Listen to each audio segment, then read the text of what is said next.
मेरा नाम सानिया है। मैं बहुत खुश थी कि मेरी शादी मेरे परिवार के सबसे सुंदर और खूबसूरत लड़के से हो रही थी। ये मेरी मौसी के पहले पति से था, इसलिए बहुत ज़्यादा सुंदर था क्योंकि मेरे पहले वाले मौसा जी भी बहुत ही ज़्यादा सुंदर आदमी थे। मैं बहुत खुश थी। आज मेरी शादी की पहली रात थी और मैं दिल में बहुत सारी कामनाएं ली बैठी थी, पर मुझे क्या पता था कि कुछ और ही होने वाला है। जैसे ही मेरा पति अंजलान कमरे के अंदर आया, उसके हाथ में कुछ था, ऐसा लगता था छोटा सा ब्रीफकेस है। पता नहीं शादी की रात इसका यहाँ क्या काम था। वह मेरे सामने आकर बैठ गया और उसने कहा कि तुम्हें मेरा काम करना होगा, बदले में तुम्हें यह मिलेगा। वह तुरंत ही मुद्दे की बात पर आ गया था और उसका मुंह खोलकर मेरी तरफ देखा तो मैं हैरान रह गई। मैंने कहा कि यह मजाक है। उसने कहा नहीं, बस तुम्हें मेरा एक काम करना होगा। मैंने पूछा कि कौन सा काम था। उसने मुझसे कहा कि तुम्हें बाहर जाकर चिल्ला चिल्लाकर सबको यह कहना होगा कि मैं एक नामर्द हूं, क्योंकि मेरी मौसी को मुझसे बहुत प्रेम था। वह कहती थी कि मैंने इसी लड़की को अपने घर की बहू बनाना है क्योंकि मैं घर के कामकाज में बहुत अच्छी थी। सारे घर को मैंने संभाला हुआ था। मेरे घर में सिर्फ मेरे भाई थे, वह भी मुझसे छोटे थे। उन सभी के काम भी मैं करती और अपनी माँ को बिस्तर पर ही चाय नाश्ता दिया करती थी। उन्हें बिस्तर से नीचे पाँव नहीं रखने देती थी। पूरे खानदान में मेरी कहानियां मशहूर थीं। फलाना की लड़की ने ऐसे घर को संभाला हुआ है, जहां जाएगी घर भर देगी। मेरी मौसी बूढ़ी थी। उनकी बेटियां कोई काम नहीं करती थीं। उनकी पहले भी शादी हुई थी। पहली शादी से उनका एक बेटा था और दूसरे पति से 3 बेटियां थीं। पूरा दिन बस तैयार होकर बैठ जाती और कुछ नहीं करती।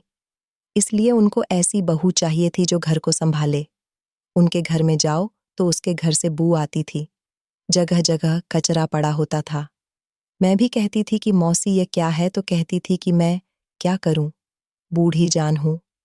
जब उन्होंने मेरी माँ से रिश्ते की बात की तो मेरा मन तुरंत मान गया।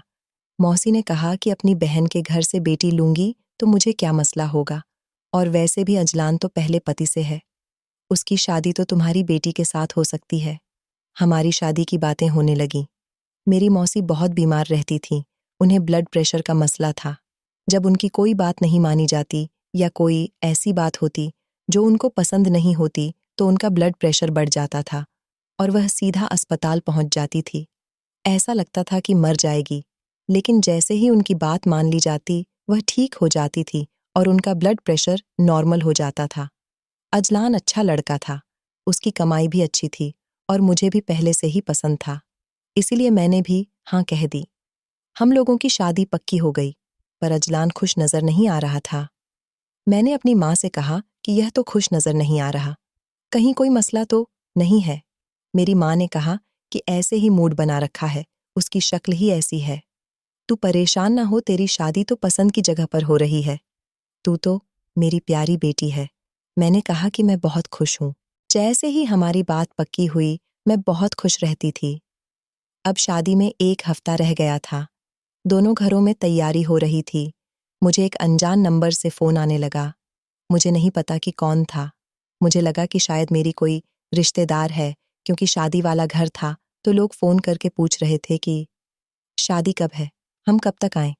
आजकल तो फ़ोन पर ही न्योता दे दिया जाता है, इसलिए मैंने कॉल उठा ली।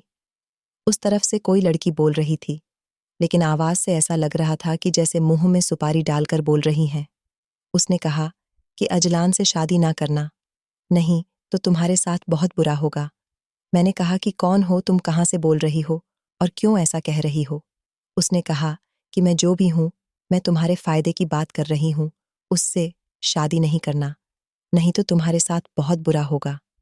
मैंने कहा कि मुझे तुम्हारी कोई बात नहीं सुननी है। अगर तुम्हारे पास वाकई कोई सबूत है तो मुझे सबूत दिखाओ, नहीं तो इस तरह की बातें नहीं करो। मुझे पता था कि जब शादी होती है तो कोई न कोई ऐसी वैसी बात ज़रूर करता है, और हमारे खानदान वाले तो थे ही ऐसे। वह तो किसी को खुश होता हुआ देख ही नहीं सकते थे। जब सामने बैठ जाते थे तो ऐसा लगता था कि एक दूसरे से बड़ा प्रेम है, और पीठ पीछे चुगली करते थे। मुझे इस बात के बारे में अपनी माँ को और पिताजी को बता देना चाहिए था। भाई तो मेरे छोटे थे, पिताजी का ही सहारा था, लेकिन फिर मैंने कहा कि पता नहीं कौन है जो शरारत कर रहा है। यह ना हो कि बात बिगड़ जाए और मेरे पिताजी क्या कर लेंगे। वह वैसे भी बूढ़े हो चुके थे। मेरी शादी हो रही थी। मैं घर में कोई भी मसला नहीं बनाना चाहती थी। इसलिए मैंने किसी को यह बात नहीं बताई। मुझे बार बार उसी नंबर से कॉल आती रही। जब मैंने कॉल नहीं उठाई तो मैसेज आते रहे। मैसेज में भी यही लिखा होता कि अजलान से शादी न करना, वरना वह शादी के पहले दिन ही तुम्हें ऐसा रंग दिखाएगा कि तुम हैरान रह जाओगी। तुम्हारे साथ बहुत बुरा होगा। चीखें मारती हुई कमरे से बाहर निकलोगी। ये जो भी था, ये मुझे शादी से और अजलान से डरा क्यों रहा था। ऐसी ऐसी बातें कर रहा था कि अगर मेरी जगह कोई बेवकूफ़ लड़की होती तो अभी तक इस बात को फैला देती। पर मुझे पता था कि ये जो कोई भी है, ये मेरे फ़ायदे की बात नहीं कर रहा है। हो सकता है अजलान की कोई पुरानी गर्लफ्रेंड हो, लेकिन अजलान तो ऐसा नहीं लगता था। वह तो सबको कहता था कि मैंने कभी किसी लड़की को आंख उठाकर भी नहीं देखा और मुझे भी ऐसा ही लगता था। हमारे खानदान में चुगली की बहुत आदत थी। अगर ऐसा होता कि अजलान की कोई गर्लफ्रेंड होती तो अब तक ये बात कहीं न कहीं से मुझ तक ज़रूर पहुंच जाती। मेरी शादी हो गई और अब मैं अपने कमरे में बैठी थी। सभी रीति रिवाजों के साथ मेरा स्वागत किया गया। मैं बहुत खुश थी। कुछ लोग शादी में यह भी कह रहे थे कि लड़का बहुत सुंदर है, लेकिन लड़की की रंगत काली है। मौसी ने सबको कहा कि आज कल रंग रूप कौन देखता है। लड़की पढ़ी लिखी है, समझदार है, घर को संभालने वाली है। और फिर ये रंग रूप तो 4 दिन के लिए होता है, जब सारे खानदान वाले देख लेते हैं कि हम बड़ी सुंदर बहू लेकर आए हैं, तो उसके बाद जब ससुराल वाले कहते हैं कि अब हमारे लिए कोई खाना बनाओ, अच्छे अच्छे व्यंजन बनाओ, और तब पता चलता है कि बहू रानी को तो कुछ भी बनाना नहीं आता। वह तो सिर्फ अपने मुंह पर मेकअप ही लगा सकती है, तो फिर घर नरक बन जाता है। और मेरी मौसी तो पहले ही बूढ़ी हो गई थी। उनकी अपनी बेटियों को भी कुछ नहीं आता था। मुझे मेरी माँ ने कहा था कि तू जा तो रही है, लेकिन वहां तुझे बहुत काम करने पड़ेंगे। पर मैं दिल में सोचती थी कि घर में कौन सा आराम करती थी, और इंसान चलता फिरता रहे तो ही अच्छा लगता है। मौसी ने कहा था कि घर की साफ सफाई और कपड़े धोने के लिए वह नौकरानी रखेंगे, लेकिन खाना तो मेरी बहू बनाएगी। अगर खाना बनाने की और रसोई घर संभालने की बात थी, तो मुझे इसमें कोई आपत्ति नहीं थी। मैं तो खुश थी, बदले में इतना सुंदर हमसफर भी तो मिल रहा था। अब मैं अपने कमरे में बैठी थी, थोड़ी डरी हुई थी। यूं तो मेरी मौसी का ही घर था, इसलिए मुझे ज्यादा परेशान होने की जरूरत नहीं थी। लेकिन मैं अपने पति अजलान से डरी हुई थी, क्योंकि जब से हमारी शादी की बात पक्की हुई थी, तो उसने मुझे एक बार भी फोन नहीं किया। यहाँ तो लड़का लड़की की बात पक्की होती है तो वह एक दूसरे से फोन पर बातें करना शुरू कर देते हैं। पूरी रात बातें करते हैं, और मुझे ऐसा लगता है कि यह अच्छी बात है कि पहले ही एक दूसरे से बातचीत हो जाती है। शादी तो मेरी आज कल के ज़माने में हुई थी, लेकिन ऐसा लग रहा था कि जैसे 50 साल पुरानी शादी है, क्योंकि अब तक मेरी अजलान से खुलकर बात ही नहीं हुई थी। वह कभी हमारे घर आता था तो बस नमस्ते करके मैं चली जाती थी, और फिर उसके लिए कोई खाने पीने की चीज़ बना देती थी। उसे मेरे हाथ का खाना बहुत पसंद था। खुश तो वो हो रहा होगा कि अब सारी जिंदगी अच्छा खाना खाने को मिलेगा। वो कहते हैं ना कि शादी हमेशा अच्छा खाना बनाने वाली से ही करनी चाहिए, क्योंकि शादी के बाद प्यार तो कम हो सकता है, लेकिन भूख कम नहीं होती। मैं इसी बात पर हंस रही थी। जब दरवाजे पर हलचल हुई तो मैंने तुरंत घूंघट नीचे कर लिया। मैं समझ गई कि मेरा पति आ गया है। अब वह मेरा पति ही था, और यह सोचकर भी मुझे बहुत अच्छा लग रहा था। उसके हाथ में कोई चीज़ थी। मुझे लगा कि शायद मेरे लिए कोई गिफ्ट लाया है। लेकिन क्या उसे इतनी अकल है कि नई नवेली दुल्हन के लिए उपहार लाने से प्रेम बढ़ता है। मुंह तो उसने ऐसे बना रखा था जैसे उसकी जबरदस्ती शादी हो रही थी। वह मेरे सामने आकर बैठ गया और कहने लगा कि ये तुम्हारा तोहफा है, लेकिन तुम्हें कल मिलेगा। अभी तुम सो जाओ। उसने तो बात शुरू होने से पहले ही खत्म कर दी। मेरा घूंघट भी नहीं उठाया। मैंने कहा कि सुनिए जी, घूंघट तो उठा दें। अगर दुल्हा दुल्हन का घूंघट ना उठाए तो अपशकुन होता है। उसने कहा कि ठीक है। उसने घूंघट उठाया, पर मेरी तरफ एक नजर भी नहीं देखा। कहने लगा कि तुम थक गई होगी, क्योंकि एक दिन की दुल्हन क्या बोलती। हम लड़कियों को लगता है कि सिर्फ लड़कियां ही शर्माती हैं, पर कभी-कभी लड़के भी शर्माते हैं। शायद वह भी शर्मा रहा था, इसलिए मैं भी चुपचाप सो गई। सुबह मुझे मेरी मौसी ने जगा दिया। पूजा हुई, पूरे दिन हम लोग व्यस्त रहे। उसके बाद रात हुई तो मैंने मौसी को बता दिया कि कल तो मैं सो गई थी। आखिर वो मेरी मौसी थी और सासू माँ भी थी। पर पहले तो मेरी मौसी थी, तो वह कहने लगी कि अरे, तू सो क्यों गई थी? तुझे नींद आ गई थी? मैंने कहा कि नहीं, मुझे नींद नहीं आई थी, आपके बेटे ने कहा, सो जाओ तो मैं सो गई। मेरी मौसी ने अपना सिर पकड़ लिया और कहा, मैं बात करती हूँ अजलान से। मैंने कहा कि नहीं, आप उससे बात नहीं करना, वो गुस्सा हो जाएगा। तो मेरी मौसी ने मुझे कहा कि फिर आज नहीं सोना। वो धीरे से हंसती, मैंने भी शर्म से चेहरा झुका लिया और मैं आज सोने के मूड में भी नहीं थी, बल्कि आज तो हम लोगों के पास ज्यादा वक्त था। शादी भी हो गई और सारी रस्में भी हो गई थी। मैंने नहा धोकर अच्छा सा सूट पहन लिया और खुशबू भी लगा ली। पर आज भी अजलान कमरे में देर से ही आया और जब आया तो उसके हाथ में वही डब्बा था।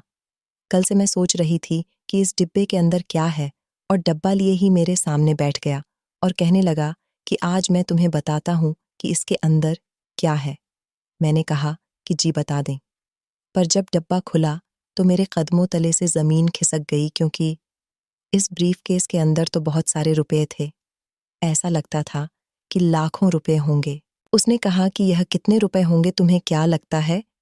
मैंने कहा कि शायद 5 से 10 लाख रुपए हैं। उसने कहा कि नहीं, ये पूरे 50 लाख रुपए हैं।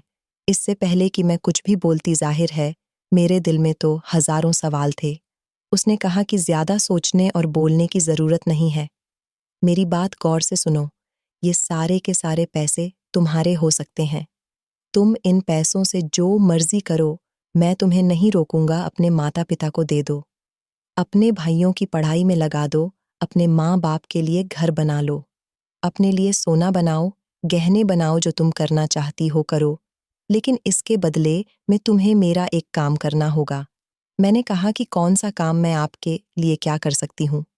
मैं अपने पति के लिए ज्यादा से ज्यादा क्या कर सकती थी, और अगर वह मुझे कुछ भी करने को कहता तो मैं मान जाती, क्योंकि मैं तो गरीब घर से थी और मेरे भाई थे जिनकी बहुत सारी जरूरत थी। उनकी पढ़ाई के खर्च थे, स्कूल के यूनिफॉर्म, किताबें थीं। कभी कभी तो हम उनको लंच भी नहीं देते थे और मेरा दिल बहुत जलता था। मैंने पहले से ही सोच लिया था कि अगर ये पैसे मुझे मिल गए तो मैं अपने भाइयों की पढ़ाई पर लगाऊं और अपने बूढ़े पिता की आसानी के लिए भी कुछ करूंगी। मेरा पति मुझे ये पैसे क्यों दे रहा था? उसने कहा कि घर में ये बात किसी को भी न बताना, यहाँ तक कि अपनी मौसी को भी नहीं। मैंने कहा कि फिर मुझे बदले में क्या करना होगा, तो उसने जो बात की वह सुनकर मैं हैरान रह गई। उसने कहा कि 5 दिनों तक सबको ये बताना होगा कि मैं नामर्द हूँ और तुम मेरे साथ खुश नहीं हो और तुम मुझे छोड़ना चाहती हो, मुझसे तलाक लेना चाहती हो, मेरे साथ जिंदगी नहीं गुजारना चाहती। ये बात सुनकर तो मेरी हवाइयां ही उड़ गईं। मैंने कहा कि पर आप ऐसा क्यों करवाना चाहते हैं? क्या ये शादी आपकी मर्जी के बगैर हुई है? उसने कहा कि नहीं, ये शादी मर्जी के बगैर नहीं हुई है और तुम मुझे पसंद हो, लेकिन जैसे ही तुम ये बात घर वालों के सामने कर दोगी, उसके बाद जो होगा वह देखकर तुम भी हैरान रह जाओगी। मैंने कहा, क्या वाकई आप मुझे तलाक दे देंगे? तो कहने लगा, पागल, मैं तुम्हें तलाक नहीं दूंगा, तुम्हें सिर्फ यह बात करनी है। मुझे समझ नहीं आई कि सिर्फ ये बात करने की मेरा पति मुझे इतने सारे पैसे दे रहा है। हम तो पति पत्नी है ना, हमने तो सारी जिंदगी एक दूसरे के साथ रहना है, आपकी सेवा करना तो मेरा धर्म है।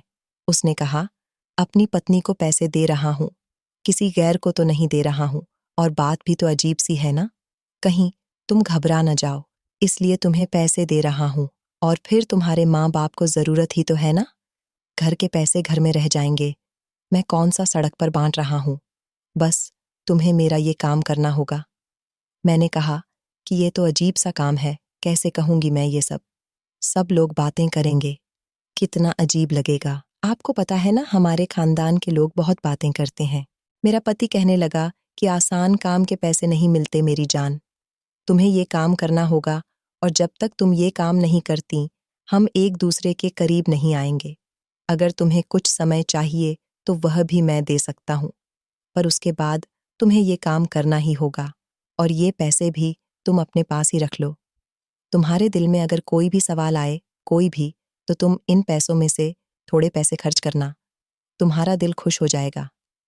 फिर तुम्हें पता चलेगा कि ये काम तो बहुत आसान है। मैंने कहा, ठीक है, मुझे 5 दिन का समय दो। मैं उसके बाद आपका यह काम कर दूंगी। मेरे पति ने कहा, हाँ, बिल्कुल ठीक है, मुझे कोई आपत्ति नहीं है। चलो अब तुम सो जाओ, ये पैसे भी उठाकर संभाल कर रखो। लेकिन अब इनकी हिफाजत करना भी तुम्हारी जिम्मेदारी है। ये जो औरत की जिंदगी में सुहागरात आती है, इस सुहागरात पर न जाने क्या क्या होता है। किसी का पति उसी पर हाथ उठा देता है, किसी का पति शराब पीकर आ जाता है, तो किसी का पति आते ही पैरों में बैठ जाता है, और किसी के पति को तो कुछ पता ही नहीं होता। उसको देखकर भी औरत सोचती है कि इसके साथ जिंदगी कैसी होगी। लेकिन मेरे साथ क्या हुआ था? मेरे पति ने मेरे सामने 50 लाख रुपए रखा, और अब वह कहता था कि मैं पूरे खानदान में ये बात मशहूर कर दूं कि वह नामर्द है। उस वक्त मुझे ये बात नहीं पता थी। ये कहानी सुनाते हुए आप लोगों को बता रही हूं कि एक मर्द के लिए यह बात बहुत ही ज्यादा बेइज्जती की बात होती है। कोई उसे नामर्द कह दे या किसी को पता चल जाए कि वह नामर्द है। कुछ लोगों के साथ इस तरह का मसला होता है। मैं इसको कुछ बुरा नहीं समझती। कुछ लोगों को बीमारियां भी होती हैं, जैसे औरतों को होती हैं, ऐसे मर्दों को भी होती है, फिर भी वह इस बात को छुपाते हैं। कभी किसी को नहीं बताते, अपनी पत्नी से भी छुपाते हैं। कोई भी ऐसा नहीं होता जिससे वह यह बात कर सके, क्योंकि यह बात बहुत ही ज्यादा नाजुक है। लेकिन फिर भी मेरा पति मुझे इस बात का ऐलान करने के लिए क्यों कह रहा था? उस वक्त मैंने इतना नहीं सोचा था।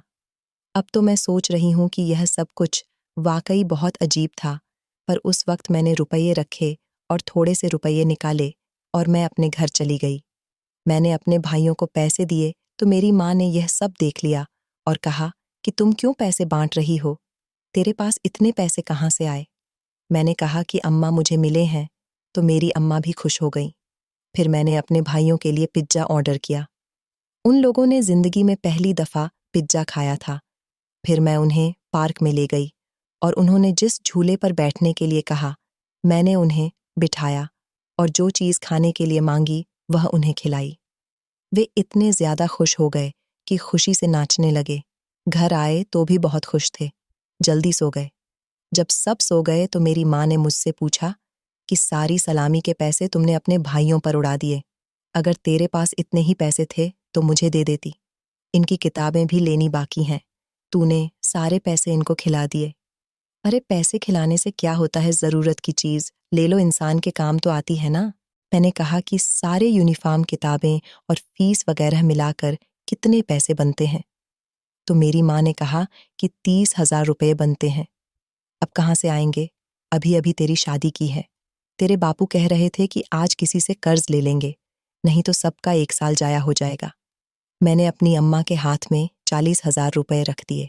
मैंने कहा कि उनकी फीस भी दे देना, यूनिफॉर्म भी बना लेना, किताबें भी ले लेना और 10,000 रुपये बापू को भी दे देना। उनको कहना कि अपनी जेब में रखे काम आएंगे। मेरी माँ ने मुझे हैरान होकर देखा तो मैंने कहा कि अम्मा, आपको बताया ना बहुत सारे पैसे मिले हैं। मेरी अम्मा तो खुशी से रोने लगी, कहने लगी कि तेरी मौसी हमसे ज्यादा अमीर हैं और अच्छी हालत में है। मुझे खुशी है कि मैंने तेरी शादी वहीं पर करवाई है। तू खुश तो है ना बेटा? मैंने कहा कि हाँ, मैं बहुत खुश हूं और आप चिंता नहीं करो। मैं अपने भाइयों के सारे खर्चे उठाऊंगी और हमेशा उन्हें इसी तरह खुश रखूंगी। आज का दिन मेरा बहुत अच्छा गुजरा था। मेरे पति ने सही कहा था कि थोड़े पैसे खर्च करोगी तो तुम्हें इन पैसों की कीमत का अंदाजा होगा कि इस दुनिया की सारी खुशियां पैसे से खरीदी जा सकती हैं। जो लोग कहते हैं कि पैसे से खुशी नहीं खरीदी जा सकती, वो झूठ बोलते हैं। पैसे से तो प्यार भी खरीदा जा सकता है। एक चीज है जो पैसे से कोई नहीं खरीद सकता, वह है वफादारी। आप किसी के भी दिल में पैसे के साथ अपने लिए प्यार तो जगा सकते हो, लेकिन अपने लिए वफादारी पैदा नहीं कर सकते हो। रात में तो मेरा पति मुझसे दूर रहता था। उसने कहा था कि बस 5 दिन है तुम्हारे पास सोचने के लिए, उसके बाद तुम्हें यह काम करना है। मैंने इतना तो सोच लिया था कि यह सब करने से सब खानदान वाले मुझ पर बातें करेंगे। मेरे पति की थोड़ी बहुत बेइज्जती होगी, लेकिन वह कह रहा था कि उसके बाद जो होगा वह देखकर तुम भी हैरान हो जाओगी। अगर ऐसी वैसी कोई बात नहीं होती तो वह मुझसे ये सब कुछ नहीं करवाता। हो सकता है उसके दिमाग में कोई ऐसी बात हो जो अभी मुझे न बता सकता हो, लेकिन बाद में सारी चीज़ें ठीक हो जाएं और मैं भी कहूँ कि जो उसने करवाया है वो बिल्कुल ठीक करवाया है। बस यही सोचकर मैंने 5 दिन गुजार लिए। मैं अपने पति से प्रेम करती थी, इसलिए उससे दूर रहना मेरे लिए बहुत मुश्किल हो गया था। जब वह मुझसे दूर था, तब भी मुझे उसकी बहुत याद आती थी। मैं कहती रहती थी कि किसी तरह मेरी शादी हो जाए। अब तो शादी हो गई थी। एक ही कमरे में रहते थे, फिर भी दूर-दूर रहते थे। ये मेरे लिए बहुत बड़ी सज़ा थी, पर जो समय उसने मुझे दिया और मैंने माँगा था, वह ख़त्म हो गया था। मुझे यह काम करना था और उसके बाद सब कुछ ठीक हो जाता। मैंने पैसों में से और भी बहुत से पैसे खर्च किए थे। अपनी माँ के लिए साड़ियाँ ली थीं, बाबूजी के लिए कपड़े भी लिए थे और अपने लिए भी चीज़ें ली थीं। पैसे खर्च करने का बहुत मज़ा आ रहा था। पता है कि इतने पैसे हैं कि खत्म ही नहीं होंगे और फिर खर्च करो तो एक अलग तरह का ही मज़ा आता है। ऐसा मज़ा मुझे ज़िंदगी में कभी नहीं आया। पति ने मुझे कह दिया कि आज तुमने जो समय मांगा था, वह खत्म हो गया है। तुम्हें पता है ना, तुमने क्या करना है? मैंने कहा कि हाँ, लेकिन मुसीबत यह थी कि इस बीच मैंने अपनी मौसी को कहा था कि सब कुछ ठीक है। उन्होंने मुझसे पूछा था कि अजलान तुम्हारे साथ अच्छे से तो रहता है ना? और मैंने कहा था कि जी सब ठीक है। अब वह कहेंगे कि पहले तुम झूठ बोल रही थी। मुझे अजलान ने कहा था कि बस तुम इतना बोल देना, बाकी मैं संभाल लूंगा, लेकिन उसके बाद क्या होने वाला था? मैं भी उत्सुक थी कि ऐसा करने के बाद क्या हो सकता है। अजलान सुबह से गायब था। उसने कहा कि जब तुम रात को बाहर सभी के सामने ये बातें करोगी तो मैं तब तक आ जाऊंगा। उसने मुझे मैसेज किया और कहा कि मैं बस रास्ते में हूँ, तुम शुरू हो जाओ। और मैं अचानक से बाहर आई तो बाहर मेरी मौसी, मेरे पति की बहन और रिश्तेदारों में से भी एक औरत आई हुई थी। ये ऐसी औरत थी कि अगर उसे यह बात पता चल जाती तो फिर समझो पूरे देश को ही पता चल जाती। मैंने कहा कि मुझे आप सब लोगों से बड़ी ज़रूरी बात करनी है। बात तो ऐसी है कि शायद सबके सामने नहीं करनी चाहिए, लेकिन अब मैं यह सब कुछ और बर्दाश्त नहीं कर सकती। मैं तंग आ गई हूँ। आप लोगों ने मुझसे झूठ बोला है, मुझे धोखा दिया।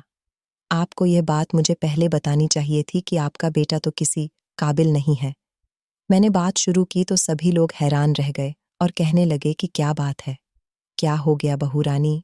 अभी तो तुम्हारी शादी को 1 हफ्ता भी नहीं हुआ। कैसी बातें कर रही हो तुम? क्या किया हमारे बेटे ने? नाराज़ कर दिया तुम्हें? मेरे पति की रिश्तेदार बोलने लगी और मेरी मौसी मुझे हैरान होकर देखने लगी और आंखों से इशारा करके पूछा कि क्या बात है? क्यों सबके सामने तमाशा कर रही हो? मैंने उनको नज़रअंदाज कर दिया और मैंने कहा कि औरत शादी किस लिए करती है? सुख के लिए शादी करती है, संतान के सुख के लिए। लेकिन आपका बेटा मुझे कभी संतान का सुख नहीं दे सकता। सुख तो छोड़ो, वो तो किसी भी काबिल नहीं है क्योंकि आपका बेटा नामर्द है।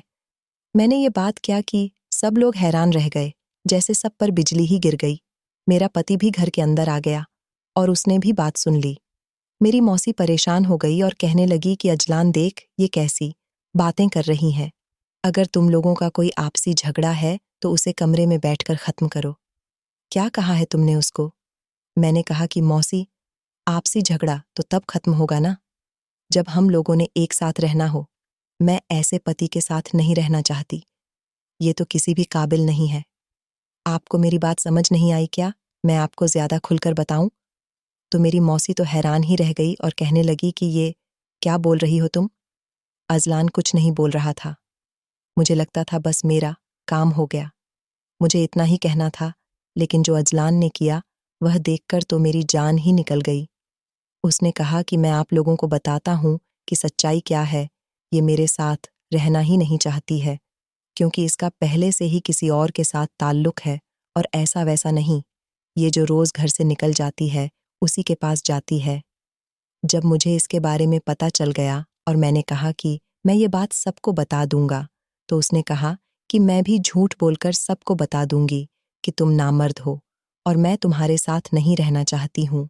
मेरे पास सबूत भी हैं। अजलान ने कहा कि मैं आपको सबूत दिखाता हूँ। इसने मुझे कहा था कि मैं तुम्हारे साथ नहीं रहूंगी जब तक तुम मुझे बहुत सारे पैसे लाकर नहीं दोगे। मैंने सोचा कि मेरे घर परिवार की इज्जत का सवाल है। मेरी माँ बहुत दुखी होगी कि उनको उनकी अपनी ही रिश्तेदार ने इतना बड़ा धोखा दिया है, इसीलिए मैंने कहीं से कर्जा उठा के इसे बहुत सारे पैसे दिए। ये देखो, ये पैसे मैं इसी के लिए लेकर आया था। मैंने कहा कि बस तुम घर में रहो, बेशक पैसे खर्च करो, घर का कोई काम नहीं करो, लेकिन मेरी माँ को दुख नहीं देना। मेरी माँ बड़ी बीमार है, परेशान हो जाएगी, पर फिर भी इसने ये सब कुछ किया। देखें, वरना इतने पैसे इस घर में कहाँ से आते? हमें क्या जरूरत पड़ी थी इतने पैसों की? यह देखकर माँ हैरान रह गई थी। उसने पूरी बाजी ही पलट दी। उसने सारा इल्जाम मेरे ऊपर लगा दिया था और मुझे सबके सामने बुरा बना दिया था, और मैं यह भी कह चुकी थी कि मुझे अंजलान के साथ नहीं रहना। मेरी मौसी मेरे पास आई और मेरे मुंह पर थप्पड़ मारा। उसके बाद उनकी तबीयत खराब हो गई और वह हॉस्पिटल चली गई। उन्होंने अस्पताल में ही अजलान से कहा कि वह मुझे तलाक दे दें और अभी के अभी जाकर तलाक के कागजात बनवा कर लाए और उस पर दस्तखत करें, और उसने ऐसा ही किया। देखते ही देखते मेरी जिंदगी तो बर्बाद हो गई। मैं सबको बार बार कहती रही कि मुझे अजलान ने ही कहा था कि मैं आप सब लोगों को यह बताऊं, तो कोई भी मेरी बात का यकीन नहीं कर रहा था। सब यही कह रहे थे कि कोई भी मर्द अपने आप को कभी भी ऐसा नहीं कहता, और वह तुम्हें ऐसा कहकर क्या साबित करवाना चाहता था? इस तरह तो उसकी अपनी बेइज्जती होनी थी। तुम ही झूठ बोल रही हो, तुम ही झूठी हो। मैं वापस अपने घर आ गई और अब सब लोग मुझे एक बेवकूफ़ औरत कहते थे। कहते थे कि तुमने अपना घर खुद बर्बाद किया। मुझ पर विश्वास सिर्फ मेरी माँ को ही था। बाकी सब यही कहते थे कि मेरा पुराना पति ही ठीक कह रहा था, पर उसने ये सब कुछ किया क्यों? ये जानकर मैं और भी ज्यादा हैरान रह गई। उसने यह सब कुछ एक लड़की के लिए किया था जो बहुत ज्यादा अमीर थी, सुंदर थी। वह उसके साथ शादी करना चाहता था। आप लोग सोच रहे होंगे कि अगर वह इतनी अमीर और सुंदर थी, तो वह पहले उसके साथ शादी कर लेता। फिर उसने मुझसे शादी क्यों की? अपनी माँ को मना नहीं सकता था। हाँ, वह अपनी माँ को मना नहीं सकता था, क्योंकि वह लड़की अमीर और सुंदर तो थी, लेकिन वह अच्छी लड़की नहीं थी। वह बुरा काम करती थी, और बुरा काम करके ही उसने पैसे बनाए थे, और वहीं 50 लाख रुपए जो मेरे पति ने मुझे दिए थे, वो उसी लड़की के थे। उसने बाद में वह पैसे भी मुझसे ले लिए। पहले उन लोगों ने मुझे फ़ोन करके भड़काया था कि शायद मैं इतने से ही पीछे हट जाऊं, लेकिन जब पीछे नहीं हटी, तभी उन्होंने दूसरा प्लान बनाया। फ़ोन उसी लड़की ने किया था। मेरी मौसी कभी भी उसकी शादी एक ऐसी लड़की से नहीं करवाती जो न जाने कितने मर्दों के साथ सो चुकी थी, लेकिन मेरे पुराने पति ने मेरी मौसी को इस तरह से अपनी बातों में लगाया कि आपकी मर्जी से तो मैंने शादी करके देख ली। उस लड़की ने मेरे साथ एक हफ्ता नहीं गुजारा। अब मुझे अपनी मर्जी से शादी करने दे, और मैं उससे शादी करना चाहता हूँ। मेरी मौसी ने उसे अनुमति दे दी कि हाँ बेटा, मैंने अपनी मर्जी करके देख ली। तेरी तो जिंदगी बर्बाद कर दी मैंने। अब तू अपनी मर्जी कर, जहां तेरा दिल करता है वहां शादी कर। पहले ही मैंने तेरे साथ बहुत बुरा किया। मेरे पति ने हम सबके साथ खेल खेला था। उसने अपनी माँ के साथ भी खेल खेला और मेरे साथ भी। मैं तो बेवकूफ़ थी, उम्र की कम थी। मुझे बेवकूफ़ बना लिया। लेकिन अब इस बात को काफ़ी समय गुजर गया है। सुना है कि मेरी मौसी की तबीयत आजकल बड़ी ख़राब है, और वह लड़की उनका बिल्कुल भी ख्याल नहीं करती है। अब मैं 2 जगह नौकरी करती हूँ। अपने भाइयों की पढ़ाई के लिए पैसा जमा करती हूँ। बहुत ज़्यादा मेहनत करती हूँ। अपने भाइयों को पढ़ा लिखाकर अच्छा आदमी बनाना चाहती हूँ। अच्छा मर्द बनाना चाहती हूँ। उनको इस काबिल बनाऊंगी कि वह कभी किसी लड़की के साथ धोखा नहीं करे, और इतनी बहादुरी हो उनके अंदर, जो सीधी बात है वह सीधे तरीके से कर सके, न कि पहले किसी लड़की की जिंदगी को बर्बाद करें और फिर अपनी माँ से अपनी बात बनवाएं। अगर अंजलान में इतनी हिम्मत होती तो बस सीधा कह देता कि चाहे वो नाचने वाली हो, गाने वाली हो, जैसी भी हो, मुझे तो उसी के साथ शादी करनी है, उसी को अपनी इज्जत बनाना है। लेकिन नहीं, उसने पहले मुझे रास्ते की तरह इस्तेमाल किया और फिर अपनी माँ की मंजूरी हासिल कर ली। मेरा इसमें क्या कसूर था? मुझे पहले दिन ही बता देता तो मैं पीछे हट जाती। अब सब लोग मुझे कहते हैं कि इसने इल्ज़ाम लगाया है। ये तो किसी और को पसंद करती थी। अब मुझे दूसरी जगह से भी रिश्ता नहीं मिल रहा। बहुत मुश्किल हो रही है। मैं तो किसी से भी शादी नहीं करना चाहती, लेकिन मेरी माँ परेशान रहती है। वो कहती है कि तू जवान है, क्या सारी जिंदगी यहीं पर बैठी रहेगी? पर वक्त है ना, ऐसे ही गुजरता रहता है। अभी भी वक्त गुजर रहा है।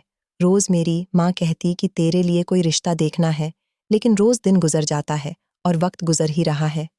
आप लोग बताओ कि मेरे साथ जो इतना बुरा हुआ, क्या इसमें मेरी गलती थी? और उन लोगों का क्या उन्हें सजा नहीं मिलेगी? क्या किसी का दिल दुखाना, किसी की मासूमियत से फायदा उठाना और उसको इस्तेमाल कर लेना, क्या इतना आसान होता है? दोस्तों, अब आप ही बताएं कि क्या मैं अपने पति को माफ कर दूं या फिर उसके खिलाफ कोई सबूत ढूंढकर उसे सबके सामने बदनाम कर दूं? दोस्तों, इस कहानी के बारे में आपकी क्या राय है? आपको को ये वीडियो कैसी लगी? कमेंट करके ज़रूर बताएं। जय श्री राम।